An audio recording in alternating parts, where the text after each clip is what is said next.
ஆவியானவரே உம்மை நாங்கள் வரவேற்கிறோம் அப்பா. புதிய நாளுக்காய் உமக்கு நன்றி செலுத்துகிறோம். புலம்பல் 3வது அதிகாரம் 57வது வசனம். நான் உம்மை நோக்கி கூப்பிட்ட நாளிலே நீர் அணுகி பயப்படாதே என்றீர். கிறிஸ்துக்குள் பிரியமானவர்களே, ஆண்டவர் இந்த நாளிலும் உங்களுக்கு அனுப்புகிற வார்த்தை பயப்படாதே. ஆண்டவரை நோக்கி கூப்பிட்ட நாளிலே அவர் உங்களிடத்தில் அணுகினாராம். ஆண்டவரை நோக்கி, ஆண்டவரே இந்த சிச்சுவேஷன் எனக்கு ரொம்ப பயமாக இருக்கப்பா என்று சொல்லி யாரெல்லாம் கர்த்தருடைய சமூகத்தில் அவரை தேடி அவரை அணுகுனீங்கிறோ ஆண்டவர் சொல்கிறார், உங்களுக்கு தான் நான் சொல்கிறேன், பயப்படாதே பயப்படாதே என்று சொல்லி தம்முடைய வார்த்தையை உங்களுக்கு அனுப்புகிறார். 2 தீமோத்தேயு 1வது அதிகாரத்தில் 7வது வசனம்.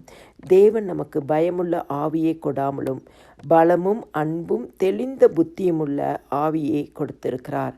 ஆண்டவர் நமக்கு பயப்படாதே என்று சொல்லி அதோடு நம்மளை விட்டுவிட மாட்டார்.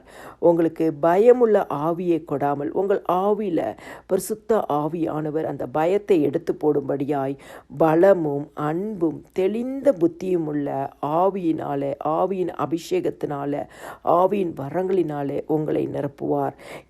அந்த வார்த்தையை நீங்கள் அறிக்கை செய்து இந்த தேவ வரத்தை நீங்கள் எழுப்பி விடும்படிக்கு ஆண்டவர் இந்த காலை வேளையில் உங்களுக்கு நினைப்பூட்டுகிறார்.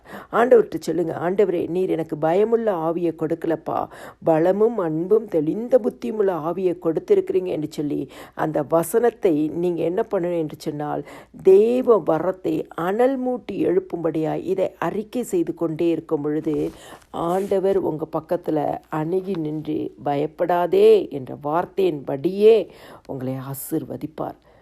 எல்லா துதியும் கனமும் மகிமையும் ஸ்தோத்திரமும் என் ஆண்டவராக இயேசு கிறிஸ்து ஒருவருக்கே செலுத்துகிறேன். ஆமேன்.